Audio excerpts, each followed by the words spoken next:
Hello and welcome back to my channel. Today we're going to be reviewing the Sigma 150 to 600mm contemporary lens. So let's get going.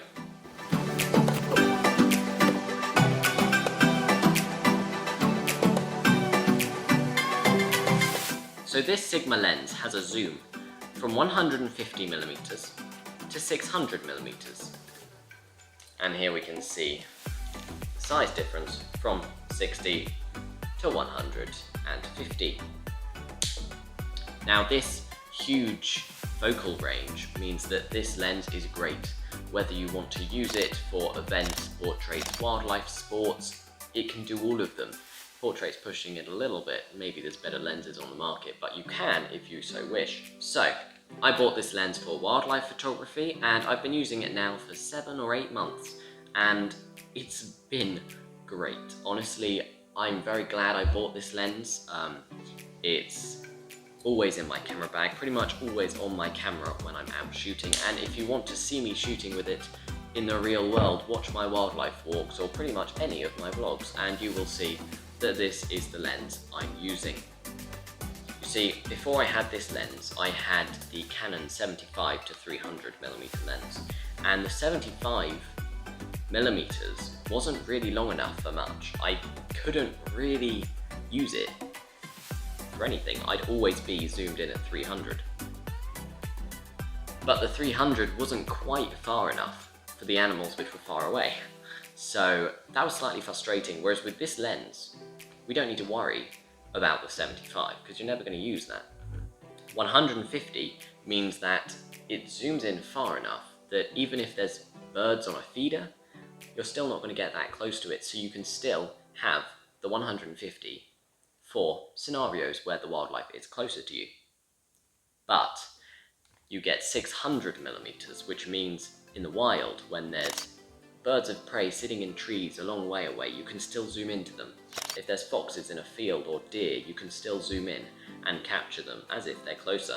The aperture at 150 is 5, so not the best.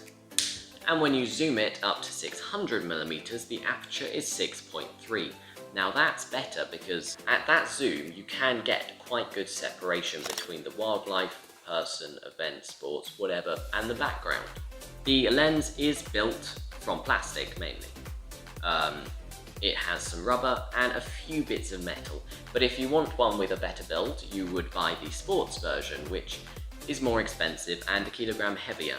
So I personally wouldn't advise it, but if you do want the better build quality, and some people say it's better image quality and it's faster, some people don't, but that's down to opinion. I'm not sure because I haven't tested them. But I would go for the cheaper lens, even though it's plastic, because it is lighter, and if it does get damaged, it's not as much to lose. So the lens has rubber for the zoom rings and for the focus ring. They're both relatively smooth rings. The focus wheel is more tough than the zoom, and it's not silky smooth, but it does the job and is perfectly fine. The lens can focus really quickly on relatively small objects. As I say, I do wildlife, so birds, animals, plants. It can focus on them pretty well. Now sometimes you do have to interfere and do manual focusing because, like, if they're behind branches or in amongst leaves, that can interfere, but as a general rule, very fast autofocus. And you can have the settings on manual override, which means that you can use the autofocus and manual focus at the same time. An incredibly useful feature if you don't want to have to keep flicking the switches between manual and autofocus. The lens has built-in image stabilisation, which I personally want to say is very good. I've used this lens without it, and when it's at 600mm, it's very hard to hold it still. It just is very hard, especially if you're hand holding, which I normally am. Now, that means that you want image stabilisation. And for a lens of this price, the image stabilisation is very impressive. So it definitely stills the image and it's helped me get many shots. On low shutter speeds, I got a photo of a fox, which I talked about in my wildlife walk before. It was late in the evening, I wanted to get my ISO as low as possible, so I was shooting at a shutter speed of 40 at 600mm. My lens was shaking, but I turned the image stabilization on and I managed to get some great sharp photos because it steadied the camera to let me take a photo at 600mm with a shutter speed of 40. So it's a very impressive image stabilization, especially for the price. There's two modes for the image stabilization. You can choose mode 1, mode 2, or off. Now, I normally use mode 1. This is general stabilization, so it's good for anything. When you're holding the camera, it stabilizes it. Mode 2 is for panning. So if you're panning the camera around, mode 2 stabilizes it so you don't get shake as you move it. And the off obviously turns the image stabilization off. Another great feature on this lens is the auto-focusing distance. So there's a little switch here where you can choose to have it on full. That means the autofocus will try and focus on anything no matter how close or far away it is. You can have it on 10 meters to infinity, which is good for wildlife because it's not often that wildlife is within 10 meters of you. And so that means it will only focus on things from 10 meters and onwards, meaning that it's quicker because it doesn't have to worry about trying to focus on something closer. And then the opposite, where it has from 2.8 meters to 10 meters for close-up objects, say you're photographing some bird feeders. The Sigma lens has an advantage over many of the other lenses such as Tamron's and the other competitors because Sigma often make their lenses wider at the end. Now, this is a disadvantage if you want a compact lens, but that extra size increases the image quality, and I'm telling you, the image quality on this lens is outstanding. It's amazing. I've shot so many great photos which I didn't think I'd be able to get in the quality they were, and it's all down to the lens. Now, prior to using this lens, I was shooting with a 75 to 300mm Canon lens. I know it's a bad lens, so this lens was a surprise. But since I got this lens, I've just constantly been surprised, and I can guarantee I will be surprised forevermore because the quality is amazing.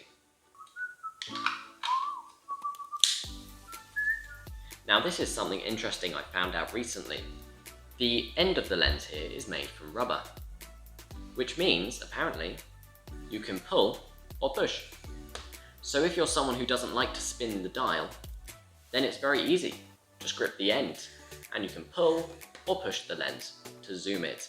And I have a protector on my Sigma lens here. It's Sigma's official lens protector for 95mm. It's a great lens protector, it's served me well, and it means the original glass on my lens has never been touched, which is great. And here we can see the lens filter. And if I didn't have the filter on, there's rubber around the end of the lens as well. This means if you were to bash your lens on something, then it hits rubber and is less likely to crack. If that was plastic, it could just snap. But yeah, the rubber cushions it and won't snap. Another great feature Sigma put into their lens. So here's the lens hood of the Sigma lens. Now, most people don't talk about the hood, and it confuses me because the hood is very well crafted. On the edge here, you have the rough area of the hood. This may seem random, but actually it's very useful. Not only can you use it to grip, so you can easily spin the hood on and off, it's also great for us wildlife photographers because we'll often use camouflage on our lenses. That means we need the camo to grip around the hood and then drape over the rest of the lens. The issue is, most lenses are just this smooth plastic, and if we put a camo over that, even if we tighten it with elastic, it's still going to slip and slide up and down. That's really annoying. But with this, when you put the elastics around this rigid surface, it doesn't slip and it doesn't slide. which means the camo will stay on your camera no matter how much you zoom in or out or move, which is a really good feature. Now, not only does it have ridges around the edge, it also has ridges inside. It's another great feature which no one mentions. This is so that the light doesn't reflect back into the lens. This lens has a very large glass piece.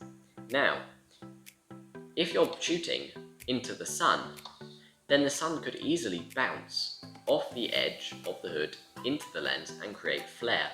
But because of the ridges, that is not possible, which makes this hood great.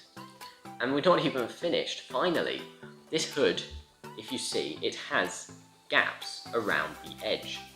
And this, again, seems random. Maybe it's just design, but it's not. All of these holes here mean that if you're shooting into the wind can just pass straight through the hood and out the gaps so that your lens is not going to blow around as much. Again, wildlife photographers, please don't tell me you've never been shooting in the wind and it's been shaking your lens, because I can guarantee you that the wind is a killer for image quality. It causes so much shake. But with this, it stops it from being so bad. The tripod mount for this lens is made out of metal. That's good because you don't have to worry about it breaking, and it's got to carry the whole weight of the camera, the lens, anything else you wish to put on, a microphone, a light, who knows. So it's good that that's made of metal. It has a normal screw so that you can grab any tripod foot and simply screw it on. The foot acts great as a handle as well. I always hold my camera by the foot. This is a great handle to carry around, makes it easy to transport, relatively balanced once you've got the camera on the other side. It can just hang and it's secure. So that's another great thing about the foot. And finally, if you don't like the foot, that's perfectly fine, because there's a screw here, which means you can unscrew this and remove the foot. So you simply unscrew it, turn it to where it says remove, there it is, and take it off. And then there's a rubber circle to go around there. Sigma advertised their lens as waterproofed or slightly weatherproof. I think they say weather resistant. This is one of the cons of the lens, because I don't think it is. Now, I've never tested the lens, I've never dipped it underwater or anything, because that would be stupid. But yeah, they say it's weather resistant. It probably is, but the only thing you can see is this slight rubber ring around the edge. This will stop water when that's against the camera. Water won't go in there as much, but too much water and there's nothing stopping it from going in any of the other cracks. So just be careful, don't take it out in the rain, it's not worth it. And if you do, just put a cover on it. Just put a bag over it, it's fine. I've done it before, it's great. Even if it's just a plastic bag, it doesn't matter.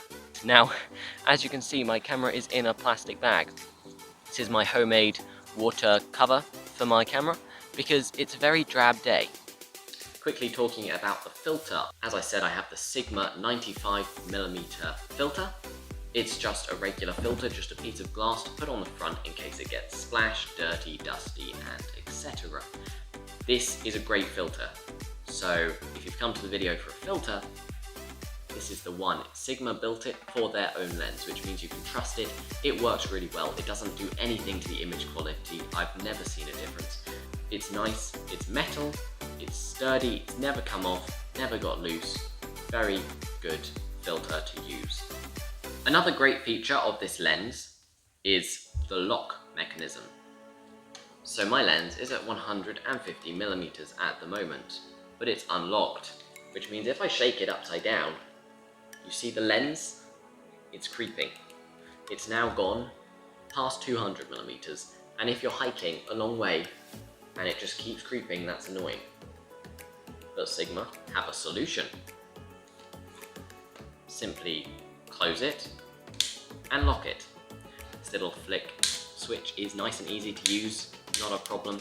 Easy to find as well if you're holding the camera and you suddenly want to change the focal length. It's right where your thumb should be sitting, so you can just flick it nice and easily with your thumb. This lock can be used at any of the marked points, so you can do it at 180, 200, 250, 300, 400, 500 and 600, which gives it an amazing range. So thank you for watching to the end. Please like, subscribe and hit that notification bell so you get notified on my next video. Also, why not go check out my wildlife walks, because then you can see me using this camera in real life. Thanks for watching.